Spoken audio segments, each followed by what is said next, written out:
الحمد لله نحمده ونستعينه ونستغفره ونؤمن به ونتوكل عليه ونعوذ بالله من شرور أنفسنا ومن سيئات أعمالنا من يهده الله فلا مضل له ومن يضلله فلا هادي له ونشهد أن لا إله إلا الله وحده لا شريك له ونشهد أن سيدنا مولانا محمدا عبده ورسوله أما بعد أعوذ بالله من الشيطان الرجيم بسم الله الرحمن الرحيم إنهم فتية آمنوا بربهم وزدناهم هدى وربطنا على قلوبهم إذ قاموا فقالوا ربنا رب السماوات والأرض لن ندعو من دونه إلها لقد قلنا إذا شططا هؤلاء قوم اتخذوا من دونه آلهة لولا يأتون عليهم بسلطان بين فمن أظلم ممن افترى على الله كذبا صدق الله العظيم.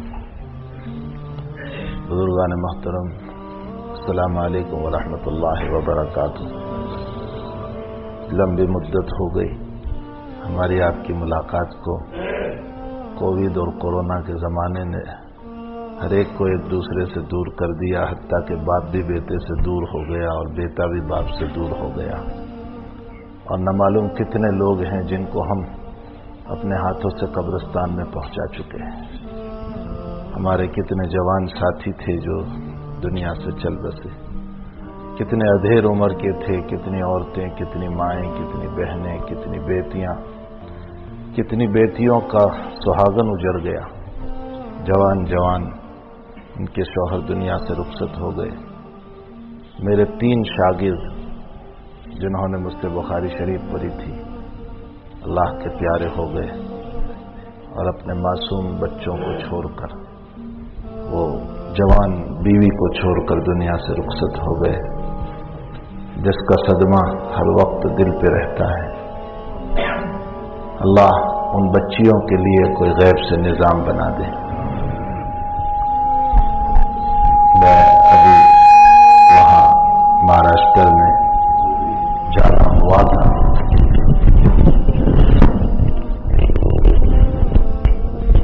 تو میں نے وہاں ایک بات کہی. میں نے کہا ہم ساری بیواؤں کے لیے کٹ کا نظام کرتے ہیں، کھانے کا نظام کرتے ہیں، لیکن وہ جوان ہیں، اس کے تقاضے ہیں، اس کے دکھرے ہیں جس کو سننے والا کوئی نہیں. اس کا انتظام کون کرے گا؟ اس کو دوسرے شوہر کی ضرورت ہے، اس کے معصوم بچوں پر ہاتھ رکھنے والوں کی ضرورت ہے جن کی عمریں 22 سال 24 سال 25 سال کی ہیں. وہ کون پوری کرے گا؟ کیا میری اور آپ کی کیت اور اس اناج سے ان کے یہ تقاضے پورے ہو سکتے ہیں؟ ہرگز نہیں. دعا بھی کریں امت کے لوگ، اس کی کوشش بھی کریں کہ ان جوان بچیوں کو پھر دوسرا جوڑا نصیب ہو جائے اور ایسے لوگ مل جائیں کہ جو ان کے سروں پر ہاتھ رکھ لیں، جو ان کو سنبھال لیں. کتنے ایسے ہیں کہ جو جوان ہمارے شاگرد تھے، ہاسپٹل میں کووڈ میں پیچھے سوئے ہوئے ہیں اور اگلے حصے کے اندر ان کے اہلیہ کو بچہ پیدا ہو رہا ہے اور وہ پیچھے سے کہلوا رہے ہیں کہ ابھی کوئی نام نہ رکھنا، میں 2-4 دن میں اچھا ہو کر گھر آؤں گا پھر میں نام رکھوں گا. اور اس لیے اپنے بچے کو دیکھ نہیں پائے کہ حالات ایسے تھے کہ کورونا میں کوئی قریب نہیں جا سکتا تھا، کوئی لے نہیں جا سکتا تھا، تو وہ اپنے بچے کو دیکھ بھی نہیں پائے. اور 4 دن ہوئے کہ وہ دنیا سے رخصت ہو گئے، اپنے معصوم کو دیکھ بھی نہیں پائے. ایسے واقعات ہیں، ایسے حالات بیچ میں آ گئے. اور ایسے بھی حالات آئے کہ اولاد جو ہے اپنے ماں باپ سے نفرت تک کرنے لگی. ایسے بھی حالات آئے. کوئی ٹچ کرنے کے لیے تیار نہیں تھا اپنے باپ کو، اپنی ماں کو ہاتھ لگانے کے لیے تیار نہیں تھا. حالانکہ ہماری شریعت چیخ کر یہ کہہ رہی ہے کہ لاد و ولاتی اہل علم حضرات اکابر علماء بیٹھے ہوئے ہیں. اللہ کے نبی صاف یہ فرما کر گئے ہیں کہ کسی بیماری میں کوئی ذاتی طاقت نہیں ہے کہ وہ کسی کو لگ سکے. یہ ہے ہی نہیں، اسلام میں یہ بالکل نہیں ہے. صاف ستھری بات ہے، لاد و ولاتی ارا. لیکن دنیا نے اتنا ڈرا رکھا تھا کہ ایک صاحب کا ہمارے وہاں انتقال ہوا. ہم نے اس کے بیٹے کو فون کیا کہ آپ کے والد صاحب کا انتقال ہو گیا، ہم غسل دے دیں؟ تو کہا بہت اچھا، آپ غسل دے دیں. تو ہم نے غسل کفن کا نظام ان کا کر دیا، اور اس کے بعد ہم نے کہا کہ ہم ایمبولینس سے اب روانہ کر رہے ہیں یا آپ آ کر کے لے جائیں۔ فرمایا میں نہیں آتا، آپ بھیج دیجئے اور سیدھے قبرستان بھیجیے، ہمارے گھر نہ بھیجنا۔ یہ اولاد کا جواب ہے۔ تو بہت سارے لوگ جو ہیں ایسے ڈر چکے تھے کہ کوئی اپنے والد کو ہاتھ لگانے کے لیے تیار نہیں، کوئی ماں کو ہاتھ لگانے کے لیے تیار نہیں۔ عجیب و غریب مسائل تھے۔ اللہ اس طرح کی وبا اور بلاؤں سے ہم سب کی حفاظت فرمائے۔ بہرحال اسلام میں یہ بدفعلی کوئی چیز نہیں ہے کہ ایک کی بیماری دوسروں کو لگتی ہے، یہ کچھ نہیں ہے۔ اصل میں وہ آب و ہوا ایسی ہوتی ہے جس آب و ہوا کی وجہ سے لگ جاتا ہے، ورنہ بہت سے لوگ وہ ہیں کہ جنہوں نے 800 میت کو غسل دیا اور وہ زندہ ہے۔ یہ میں ویسے ہی نہیں کہہ رہا ہوں، صورت میں ہیں وہ لوگ۔ 800 میت کو غسل دیا انہوں نے، وہ زندہ ہے، کچھ نہیں ہوا۔ تو حضور پاک صلی اللہ علیہ وسلم کا فرمان ہے لا عدوى ولا طیارہ، کوئی بیماری کسی کو نہیں لگتی، اللہ ہی کرنے والا ہے۔ ہمارے حضرت جی یوسف صاحب رحمۃ اللہ علیہ فرمایا کرتے تھے کہ دنیا دار الاسباب ہے، یہ سب اسباب جو ہیں ہمارے پاس وہ برتن ہیں، واسع ہیں۔ یہ برتن لے کر کے ہم بیٹھے ہوئے ہیں، باقی اس برتن میں ڈالنے والی وہی ذات ہے۔ وہ دکان کے برتن میں ڈالنا چاہے تو مالدار بنا دیتا ہے، دکان کے برتن میں نہ ڈالنا چاہے تو غریب بن جاتے ہیں، قرض دار ہو جاتے ہیں۔ وہ صحت کے برتن میں ڈالنا چاہیں تو ہم تندرست رہتے ہیں، وہ بیماری ڈال دیں تو ہم بیمار ہو جاتے ہیں۔ تو یہ برتن ہیں، یہ اسباب ہیں، باقی اس میں ڈالنے والی اللہ کی ذات ہے، مسبب الاسباب ہے، وہی سب کچھ کرتا ہے، وہی ساری چیزیں کرتا ہے، اسی پر ہماری نظر ہونی چاہیے اور اسی سے ہمارا تعلق اور محبت ہونی چاہیے۔ تو خیر بہرحال اللہ تعالیٰ نے پھر آپ بزرگوں سے ملاقات کرائی، اللہ تعالیٰ صحت اور عافیت کے ساتھ رکھے، اللہ تعالیٰ بیماریوں سے، وباؤں سے، بلاؤں سے سب کی اللہ حفاظت فرمائے۔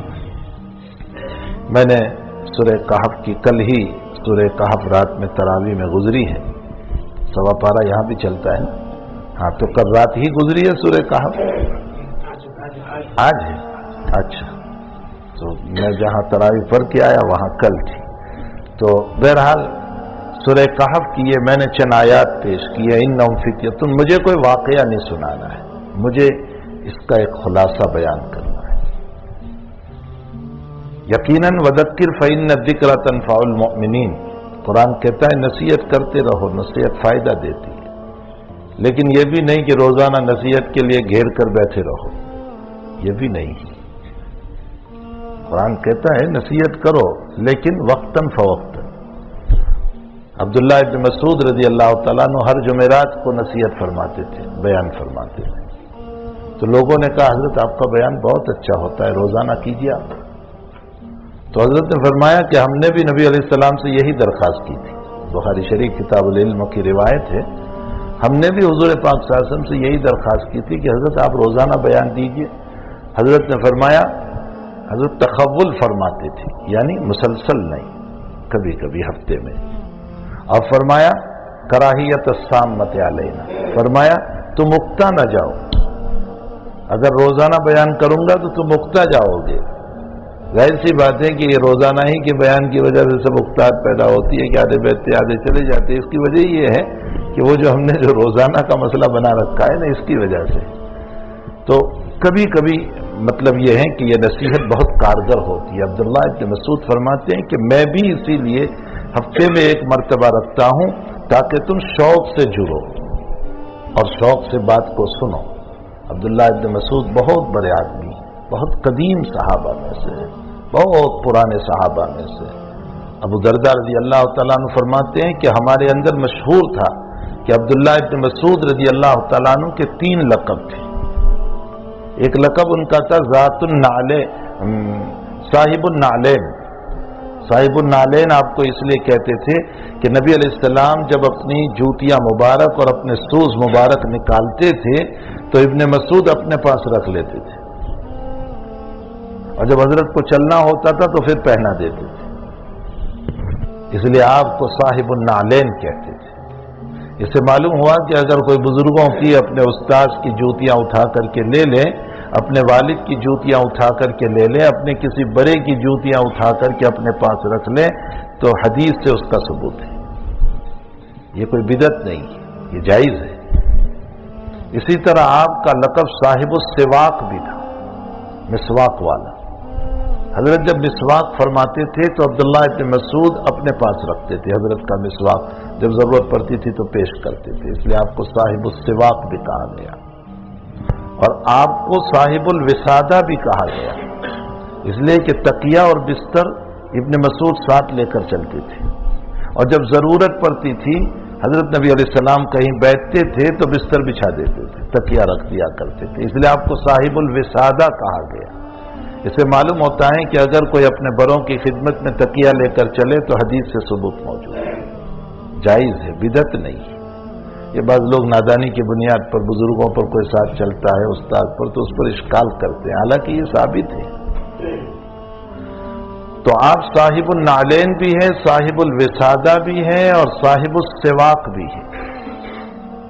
بہت بڑے صحابی ہیں، بہت بڑے عبداللہ ابن مسعود رضی اللہ تعالیٰ عنہ. یہ فرماتے ہیں کہ کبھی کبھی نصیحت کے لیے جمع کیا کرو تاکہ ایمان اور اسلام کی توہین نہ ہو، ورنہ لوگ توہین کریں گے.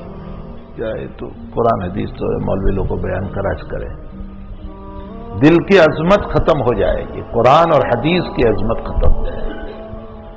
تو وذکر فإن الذکر تنفع المؤمنین، مومنین کو نصیحت کیجیے، بہت اچھا ہے، لیکن ہر وقت نہیں، اس کے لیے وقت مقرر کیا جائے. حضرت امام بخاری رضی اللہ تعالیٰ عنہ مستقلاً یہ مسئلہ ثابت فرماتے ہیں کتاب العلم کے اندر. تو میں نے سورہ کہف کی یہ آیات اس لیے پڑھی ہے کہ مجھے اس کا ایک خلاصہ بیان کرنا ہے، واقعہ نہیں، واقعہ تو آپ جانتے ہیں کہ وہ چند نوجوان تھے جب ایمان لے کر کے اٹھتے ہیں تو آپ دیکھیں کہ ماحول مخالف ہے، آپ کے ملک مخالف، بادشاہ مخالف، حکومت مخالف، رشتہ دار مخالف، سارے لوگ مخالف ہیں، اور اس مخالف ماحول میں ایمان لے کر اٹھے، اور اس کے لیے ہجرت کرنی پڑی ان کو. اور ہجرت کوئی معمولی چیز نہیں ہے، بولنا آسان ہے کہ نبی علیہ السلام نے ہجرت فرمائی، صحابہ نے ہجرت فرمائی، بولنا بہت آسان ہے. الذین آمنوا والذین ہاجروا، اللہ تعالیٰ قرآن میں ان کی تعریف کرتے ہوئے فرماتے ہیں کہ میرے وہ صحابہ مکے کے مالدار تھے لیکن ہجرت کی بنیاد پر فقیر بن گئے. للفقراء المہاجرین الذین اخرجوا من دیارہم. اور حضرت جب ہجرت کر کے چلے ہیں تو مکہ کو خطاب کرتے ہوئے فرمایا کہ اے مکہ میں تجھے چھوڑنا نہیں چاہتا تھا. کون اپنے وطن عزیز کو چھوڑنا چاہے، جہاں آپ پیدا ہوئے، آپ بڑے ہوئے، آپ کے رات دن گزرے، آپ کا مکان ہو، آپ کا کاروبار ہے، آپ کا بزنس ہے، آپ کی دکانیں ہیں، ساری چیزیں آپ کی ہے، اور آپ کو مجبور کیا جائے کہ آپ یہاں سے چلے جائیں، بتائیے آپ پر کیا گزرے گی. کوئی آسان کام نہیں تھا ہجرت کر لینا. حضرت نے مکہ کو خطاب کرتے ہوئے فرمایا کہ اے میرے وطن عزیز، میں تجھے چھوڑنا نہیں چاہتا تھا، لیکن تیرے باشندوں نے مجھے مجبور کیا ہے، جس کی وجہ سے مجھے چھوڑنا پڑا. صدیق اکبر رضی اللہ تعالیٰ عنہ مکہ المکرمہ سے مدینہ المنورہ ہجرت کر کے تشریف لائے. مدینہ تو وباؤں کی جگہ تھی، بلاؤں کی، بہت بیماریاں تھیں، بہت بیماری.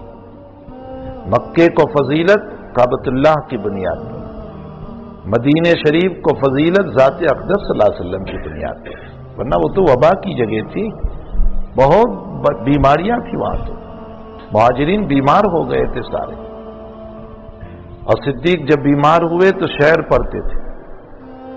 فرمایا کہ لوگ اپنی فیملی میں رات گزارتے ہیں، والموت ادنا من شریک نال، والموت ادنا من شراک نالی، اور موت اس کے جوتے کی رسی سے زیادہ قریب ہے، یعنی موت کا وقت ہے اس کے لیے. بلال بیمار پڑتے مکے کو یاد کرتے تھے کہ وہ مکے کے طفیل و شامہ پہاڑ کب ملے گی، وہ اس کھیر و ذلیل گھاس کب ملے گا. حضرت عائشہ نے فرمایا حضرت آپ کے صحابہ تو سب مکے کو یاد کر رہے ہیں. تو حضرت نے دعا فرمائی کہ اللہ مدینے کی وباؤں کو نکال کر جوحفہ بھیج دے، جوفا، آپ جب مدینے سے نکلتے ہیں نا تو ایک جگہ آتی ہے جوفا، الجوفا لکھا ہوا ہے۔ اب حافظ ابن حجر عسقلانی رحمۃ اللہ اس پر بہت بحث کی ہے کہ حضرت نے یہ کیوں دعا نہیں فرمائی کہ اللہ وباؤں کو ختم کر دے، یہ کیوں فرمایا کہ جوفا بھیج دے، اور کسی اور جگہ کا نام لیا، جوفا ہی کا نام کیوں لیا؟ اس پر لمبی بحث کی ہے بہرحال کتاب الحج کے اندر۔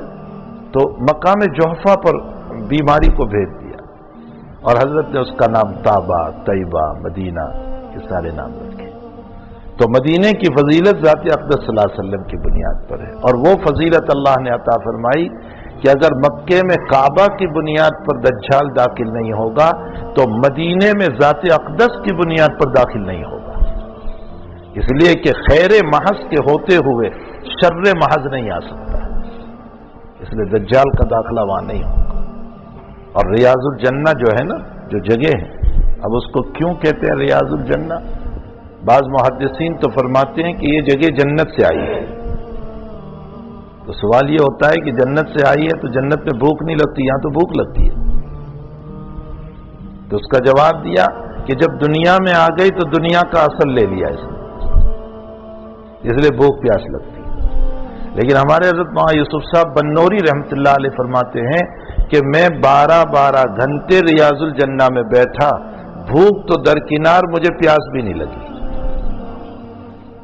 بزرگوں کا حال ہے، مجھے پیاس تک نہیں لگی۔ اور بعض کہتے ہیں کہ جو وہاں عبادت کرے گا وہ ضرور جنت میں جائے گا، ریاض الجنہ میں جو عبادت کرے گا، جو موقع مل جائے، 2 رکعت، 4 رکعت، 5، 6 رکعت، لیکن مکروہ وقت میں نہ پڑھیں۔ مسئلہ واقفیت نہیں ہے، عصر کے بعد بھی موقع ملتا ہے تو نفل پڑھنے کھڑے ہو جاتے ہیں۔ ارے بھائی عصر کے بعد کوئی نفل نہیں ہے، وہاں کسی جگہ نہیں ہے عصر کے بعد کون سی نفل۔ اگر عصر کے بعد موقع ملا ہے، اب تو چونکہ وہ اس سے جانا ہوتا ہے نا، اجازت لینا پڑتا ہے، تو بعضوں کو عصر کے بعد وقت ملتا ہے تو اب عصر کے بعد بھی نفل پڑھتے ہیں۔ عصر کے بعد کوئی نفل نہیں۔ ابن عباس فرماتے ہیں کہ ہم حضرت عمر کے ساتھ، امیر المؤمنین کے ساتھ کوڑا لے کر گھومتے تھے، عصر کے بعد کوئی نماز پڑھتا تو نفل ہم مارتے تھے اس کو، عصر کے بعد کوئی نفل نہیں۔ تو اب کیا کریں گے؟ ریاض الجنہ میں بیٹھ کر قرآن پڑھو، یہ بھی عبادت ہے، قرآن پڑھو وہاں بیٹھ کر۔ بہرحال جو وہاں عبادت کرے گا وہ جنت میں جائے گا۔ اور تیسرا قول یہ ہے کہ یہ جگہ خود جنت میں جانے والی ہے، اللہ تعالیٰ اس کو جنت میں لے جائے گا۔ ہمارے علامہ انور شاہ صاحب کشمیری رحمۃ اللہ علیہ فرماتے ہیں کہ یہ سارے جوابوں کے ساتھ ایک حکمت مجھ کو یہ سمجھ میں آتی ہے کہ اللہ نے اس زمین کو جنت کا باغ اس لیے کہا کہ جو ذات اقدس سوئی ہوئی ہے وہاں پر جناب رسول اللہ صلی اللہ علیہ وسلم، آپ کا بدن مبارک اور جسد اطہر جس زمین سے لگا ہوا ہے، وہ جسد اطہر جب کعبہ سے افضل ہے اور عرش سے افضل ہے تو اس کے پڑوس کی زمین جنت کے برابر کیوں نہیں ہو سکتی؟ اس لیے فرمایا ما بین بیتی و منبری روضۃ من ریاض الجنہ، میرا مکان اور میرے ممبر کے بیچ کی جگہ جو ہے نا وہ ریاض الجنہ ہے۔ تو جسد اطہر کی زمین کے ساتھ یہ زمین لگی ہوئی۔ خیر بہرحال، اور رمضان کی فضیلت روزوں کی بنیاد پر نہیں، رمضان کی فضیلت قرآن کی بنیاد پر۔ شہر رمضان الذی انزل فیہ القرآن، رمضان کا مہینہ جس میں ہم نے قرآن اتارا۔ معلوم ہوتا ہے اللہ یہ بتانا چاہتا ہے کہ رمضان کی فضیلت قرآن کی بنیاد پر ہے۔ الذی انزل فیہ القرآن، یہ فضیلت کی طرف اشارہ ہے۔ اور جب قرآن کی بنیاد پر فضیلت ہے تو پھر کثرت سے تلاوت کرنا چاہیے۔ مبارک مہینے میں ہمارے حضرت شیخ رحمۃ اللہ علیہ مولانا زکریا صاحب کے بعد میں ہم نے ہمارے حضرت سے خود سنا کہ حضرت روزانہ ایک قرآن پورا فرماتے تھے۔ حضرت شیخ مولانا زکریا صاحب رحمۃ اللہ علیہ، جنہوں نے دیکھا ہوگا، یہ بڑے لوگ جو ہیں حضرت شیخ کو دیکھا ہوگا، ان کی خدمت میں جاتے ہوں گے، رمضان میں روزانہ ایک قرآن پورا کرتے تھے۔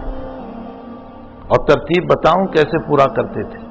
جو سوا پارہ تراویح میں چلتا تھا، حضرت اسی سوا پارے کو 30 مرتبہ پڑھتے تھے، اس سوا پارے کو 30 مرتبہ۔ تو روزانہ سوا پارہ 30 مرتبہ پڑھتے رہو تو 27 تک میں 30 قرآن پورے ہو جائیں گے، اور اس کے بعد کے دنوں میں باقی قرآن۔ یہ حضرت کا معمول تھا۔ تو رمضان میں کثرت سے قرآن پڑھنا چاہیے، ہمیں اپنا مشغلہ بنانا چاہیے۔ خیر میں تو یہ کہہ رہا تھا کہ یہ جو انہم فتیۃ آمنوا، یہ چند نوجوان جو ایمان لائے، تو آپ نے ہجرت کی، اور ہجرت بھی کہاں کی؟ کوئی شاندار جگہ پر نہیں، غار میں، گوفا میں۔ اور جب گوفا میں یہ پہنچے تو اللہ تعالیٰ نے 300 سال سلا دیا، اور اوپر سے اللہ کہہ رہا ہے وَازْدَادُوا 9۔ یہاں فخر رازی نے جو راز کھولا ہے، بہت پیارا، بہت پیاری بات فرمایا اللہ نے یوں کیوں نہیں کہا کہ 309، 309، ایسا کیوں نہیں کہا؟ وَازْدَادُوا کیوں لایا بیچ میں؟ تو فرمایا کہ اس لیے کہ اصل میں شمسی اور عیسوی اعتبار سے 300 سال، اور ہر 100 سال پر قمری اعتبار سے، چاند کے اعتبار سے 3 سال بڑھ جاتے ہیں۔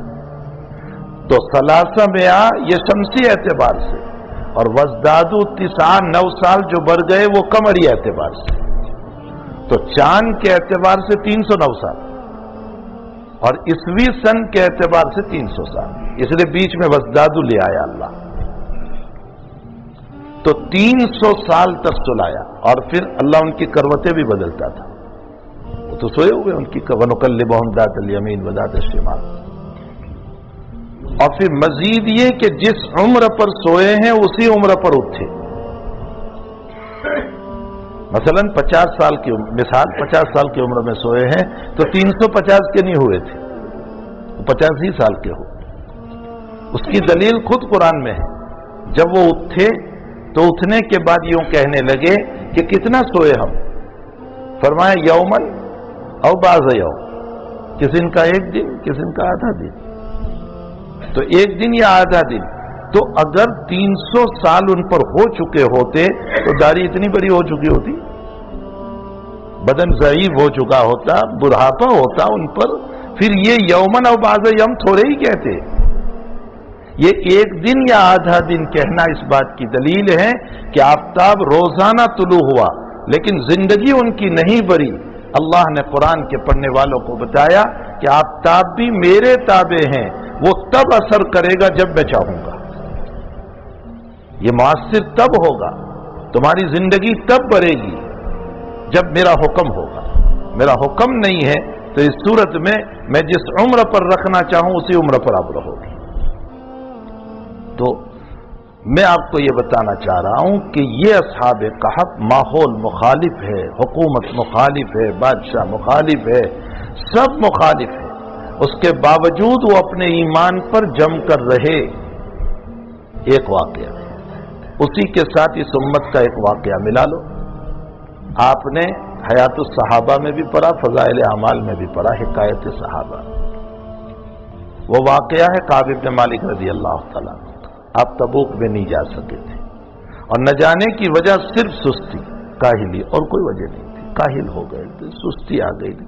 جیسے بعض لوگ جماعت میں نام لکھواتے ہیں کہ اب کل مل جاؤں گا، پرسوں مل جاؤں گا، ابھی تو جماعت بلیک بن ہے، ابھی تو بولٹن ہے، ارے کل میں چلا جاؤں گا، وہ کل کرتے 40 دن پورے ہو جاتے اور جماعت واپس آ جاتی۔ سستی ہوتی ہے اور کچھ نہیں، کاہلی ہے۔ تو کعب بن مالک رضی اللہ تعالیٰ عنہ کو کاہلی ہو گئی، سستی ہو گئی، نہیں جا سکے۔ حضرت واپس تشریف لے آئے، منافقین نے اپنے اپنے آزار پیش کیے، نبی نے ظاہر کو سن لیا، باطن اللہ کے حوالے، یعتذرون الیکم اذا رجعتم الیہم قل لا تعتذروا۔ لیکن کعب اپنے تھے، پکے مسلمان تھے، جب آئے تو حضرت مسکرائے، لیکن کعب فرماتے مسکرانے میں غصہ تھا حضور کو۔ فرمایا کیوں نہیں آئے؟ فرمایا حضرت کوئی عذر نہیں، بس سستی ہو گئی۔ تو بائیکاٹ ہوا۔ کیسا بائیکاٹ ہوا؟ مدینے میں کسی کو اجازت نہیں کہ بات کرے، کسی کو نہیں، کوئی بات کرنے کے لیے تیار نہیں۔ قرآن نقشہ کہتا ہے ضاقت علیکم الارض بما رحبت، زمین اپنی کشادگی کے باوجود تنگ ہو چکی تھی۔ کعب کہتے ہیں میرا چچا زاد بھائی، میرا دوست، میں اس کے پاس گیا باغ میں اور اس سے کہا کہ میں مسلمان نہیں ہوں، تو مجھے نہیں معلوم، واللہ میں نے سلام کیا، میرے سلام کا جواب ہے۔ کعب کہتے ہیں کہ میں حضور پاک صلی اللہ علیہ وسلم کو سلام کرتا تھا جا کر، اور دیکھتا تھا کہ ہونٹ ہلتے ہیں یا نہیں، جواب دیتے ہیں یا نہیں۔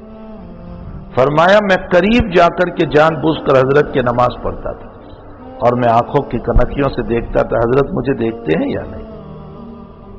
فرمایا جب میں نماز پڑھتا تھا تو حضرت مجھے دیکھتے تھے اور جب میں سلام پھیر لیتا تھا تو حضرت منہ پھیر لیتے تھے. یعنی آپ انداز لگا.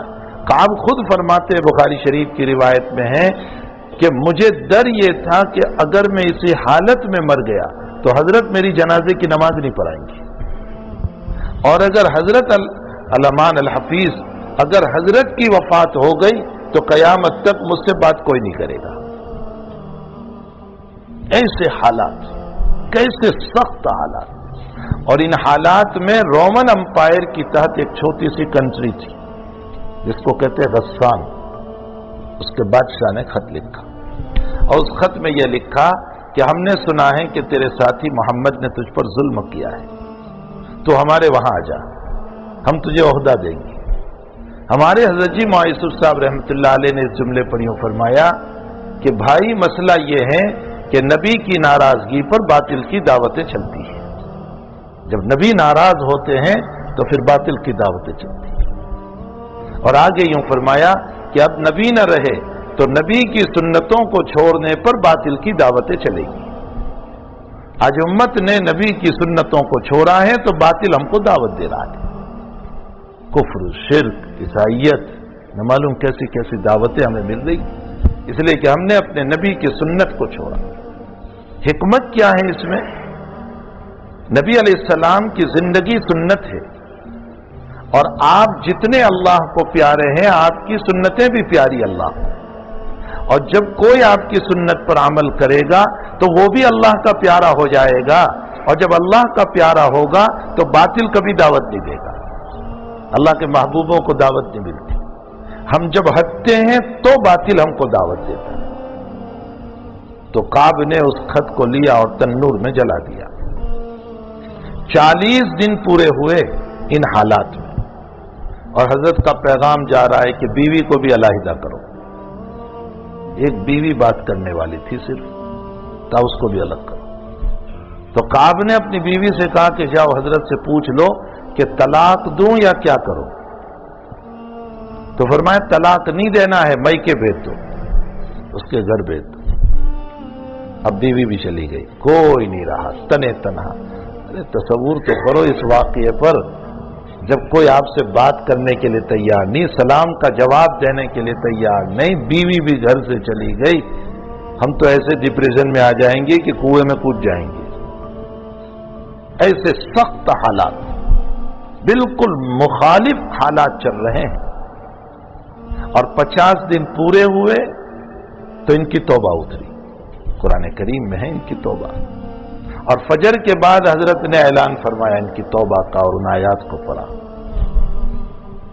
اور ایک صحابی رضی اللہ تعالیٰ عنہ دوڑتے دوڑتے بشارت دینے گئے تو کعب نے خوشی میں اپنا کرتا دے دیا ان کو بطور ہدیہ کے، اور پھر حضرت کی خدمت میں آئے. صحابہ نے آپ کو مبارکبادی دی، حضرت نے بھی مبارکبادی دی. اور حضرت نے جو جملہ فرمایا اس وقت، ارشاد فرمایا کعب تیری ماں نے جب سے تجھ کو جنا تیری زندگی میں ایسا بہترین دن کبھی نہیں آیا، ایسا بہترین دن. اس پر سوال ہوتا ہے کہ جس دن ایمان لائے وہ دن بھی تو سب سے بہترین تھا. ماں نے جب سے جنا ہے یہ بھی تو بہترین دن تھا. پھر حضرت آج ہی کے دن کو بہتر کیوں فرماتے ہیں؟ حافظ ابن حجر عسقلانی رحمۃ اللہ علیہ فرماتے ہیں کہ ایمان لائے تھے مسلم، لیکن ایمان قبول ہوا یا نہیں ہوا اس کا پتہ نہیں. آج توبہ قبول ہوئی اور توبہ کے ضمن میں ایمان بھی قبول ہونے کا پتہ چل گیا، اس لیے آج سے بہتر دن کوئی نہیں، سب سے اعلیٰ درجے کا دن یہ. ایمان لائے تھے، کوئی وحی تھوڑی ہی اتری تھی کہ ایمان قبول ہو گیا آپ کا، لیکن آج پتہ چل گیا کہ توبہ قبول، ایمان بھی قبول تمہارا، اس لیے آج سے بہتر دن کوئی نہیں.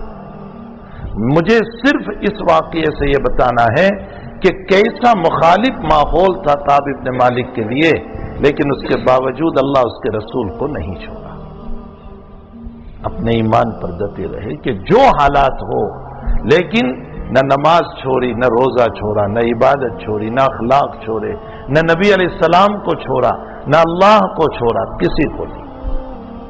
یہ دو واقعے میں نے اس لیے اس وقت بیان کیے کہ ہم پر بھی مخالف ماحول آتے ہیں۔ گھر میں اولاد بیمار ہے، بیوی بیمار ہے، شدید بیماری میں، بیوی کا انتقال ہو گیا، مخالف ماحول، طبیعت پر بہت اثر ہے، اولاد کا انتقال ہو گیا، کاروبار ٹھپ ہو گیا، دکانیں بیٹھ گئی، جاب چھوٹ گیا، بہت مخالف حالات آتے ہیں ہم کو۔ قرآن کے یہ دونوں واقعے مجھے اور آپ کو یہ بتا رہے ہیں، خوب یاد رکھو اے ایمان والو، خوب یاد رکھو، کتنے ہی مخالف ماحول کیوں نہ ہو اور کتنے ہی حالات مخالف کیوں نہ ہو، اپنے اللہ اس کے رسول کو کبھی نہ چھوڑنا، جم کر کے اپنے اللہ اس کے رسول کو پکڑے رکھنا، اس لیے کہ حالات تھوڑی دیر کے ہوا کرتے ہیں، لیکن اگر مخالف حالات میں بھی ایمان پر جمو گے تو رب کریم ہمارے لیے سختی کے بعد آسانی پیدا کر دے گا۔ ان مع العسر یسرا فان مع العسر یسرا۔ مفسرین نے لکھا ہے کہ اس آیت کے اندر اللہ یہ بتا رہا ہے کہ میں ایک سختی دیتا ہوں تو دو آسانیاں دیتا ہوں۔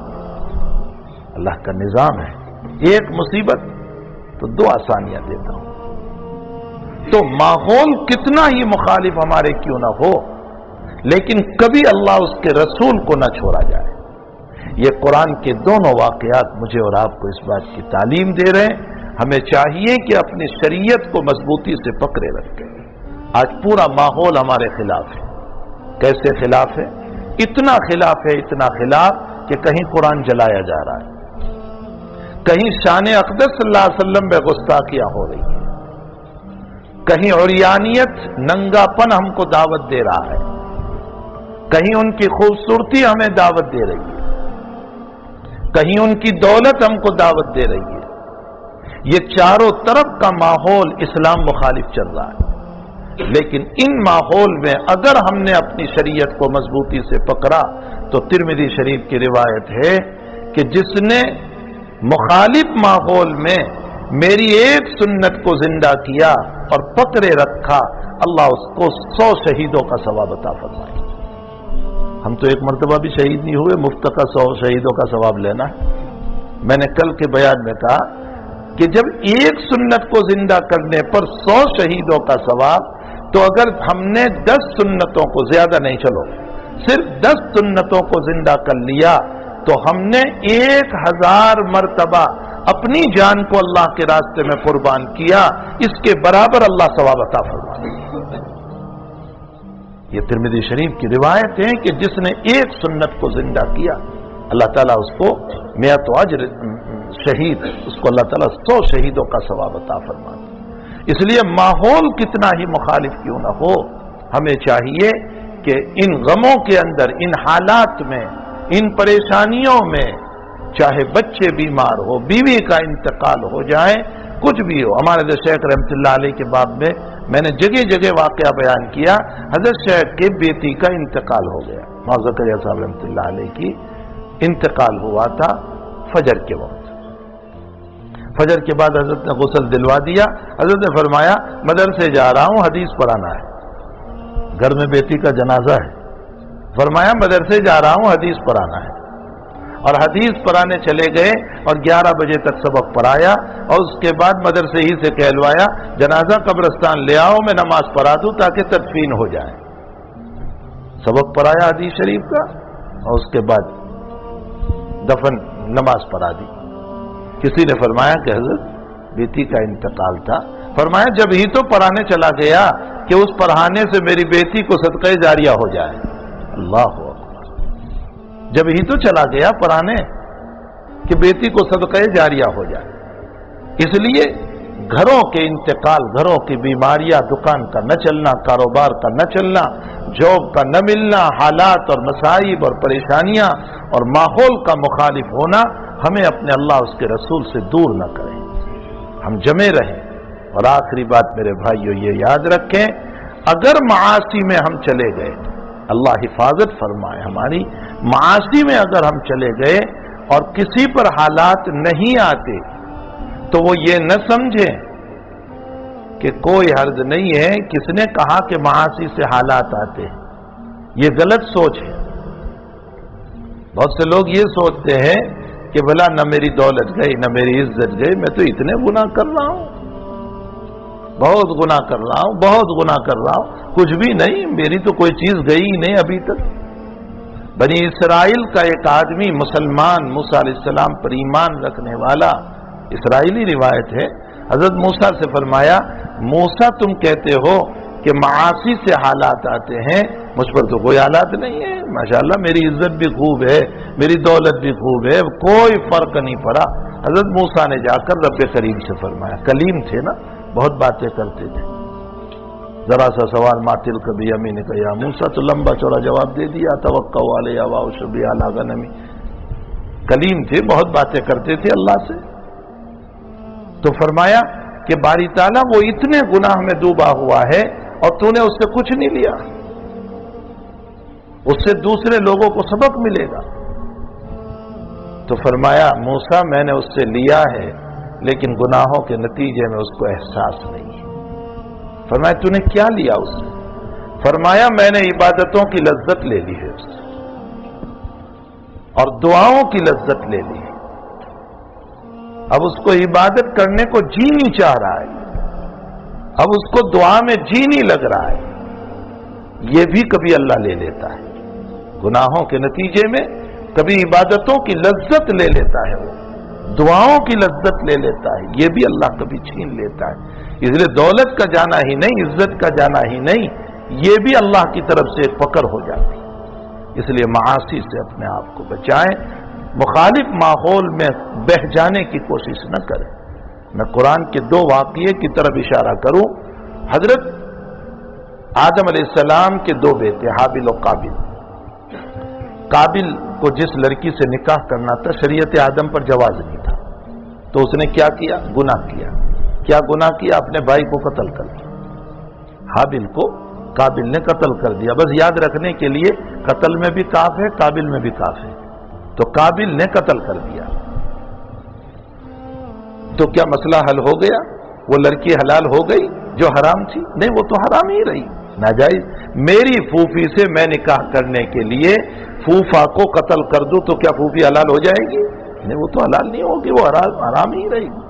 وہ لڑکی تو حرام ہی رہی، لیکن ہمارے آقا صلی اللہ علیہ وسلم فرماتے ہیں قیامت تک کا قابل مجرم بن گیا، جتنے قتل ہوتے رہیں گے ایک ایک گناہ قابل کے حصے میں لکھا جائے گا۔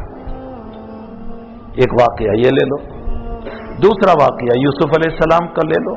یوسف علیہ السلام پر بھی مصیبت آئی، جس گھر میں پروان چرے برے ہوئے وہی بلا رہی ہے، خوبصورت ہے، بادشاہ کی بیوی ہے، دیکھنے والا کوئی نہیں ہے، ہائی تلک آجا۔ اور یوسف کہہ رہے معاذ اللہ انہ ربی احسن مثوایا، اللہ کی طرف رجوع کر لیا۔ قرآن ان دونوں واقعوں کو نقل کر کے مجھے اور آپ کو یہ سمجھانا چاہ رہا ہے، اے لوگو اگر مصیبت تمہارے اوپر آئے، حالات آئیں، پریشانیاں آئیں، تو ان حالات اور مصیبت میں اگر تم قابل کی طرح گناہ کا قدم اٹھاؤ گے اور گناہ کر کے مصیبت کو حل کرنے جاؤ گے تو مصیبت حل نہیں ہوگی، بلکہ قابل کی طرح اور مصیبت میں پھنستے چلے جاؤ گے۔ کچھ سمجھ میں بھی آئے؟ اگر مصیبت کا حل گناہ سے کیا، معاصی سے کیا، تو ہم مصیبت میں اور پھنستے چلے جائیں گے، جیسے قابل قیامت تک کا مجرم بن گیا۔ اور اگر حالات اور مصائب اور پریشانیاں آئیں اور ان حالات پریشانی اور مصائب میں اگر ہم یوسف علیہ السلام کی طرح رجوع اللہ کریں گے، اللہ سے مدد مانگیں گے، تو حق تعالی نے جیسے یوسف کے لیے مصیبت میں دروازے کھول دیے، ہمارے لیے بھی دروازے کھول دے گا۔ یہ 2 واقعے جو ہیں قرآن کریم کے ہمیں بہت کچھ نصیحت کر رہے ہیں۔ میری بات کا خلاصہ یہ ہے، مخالف ماحول میں بھی اپنے رب کو فراموش نہ کریں، اپنی شریعت کو فراموش نہ کریں، اس پر جمے رہیں، حالات کچھ بھی ہو اپنے دین کو کبھی نہ چھوڑیں، انشاءاللہ ایک دن اللہ فتح و نصرت کے دروازے کو کھول دے گا۔ اللہ مجھے اور آپ کو قرآن کریم کی ان تعلیمات پر عمل کی توفیق عطا فرمائے۔ الحمدللہ رب العالمین الرحمن الرحیم مالک یوم الدین، سبحان اللہ وبحمدہ سبحان اللہ العظیم، سبحانک اللہم وبحمدک وتبارک اسمک وتعالی جدک ولا الہ غیرک، اللہم صلی علی سیدنا حبیبنا وشفیعنا وسندنا مولانا محمد وبارک وسلم۔ اے اللہ، قبولیت کا وقت ہے، افطار پر تو دعائیں قبول کرتا ہے، مولا ہم سب کی دعائیں قبول فرما لے، اللہ ہماری دعائیں قبول فرما لے، اللہ ہمیں معاف فرما دے، ہماری جلوت و خلوت کو معاف فرما، ہمارے ظاہر و باطن کو معاف فرما، ہمارے رات اور دن کو معاف فرما۔ اے اللہ، تیرے حبیب نے اور جبریل نے فرمایا ہے کہ بد نصیب ہے وہ کہ رمضان کا مہینہ ملے پھر بھی اس کی بخشش نہ ہو۔ اللہ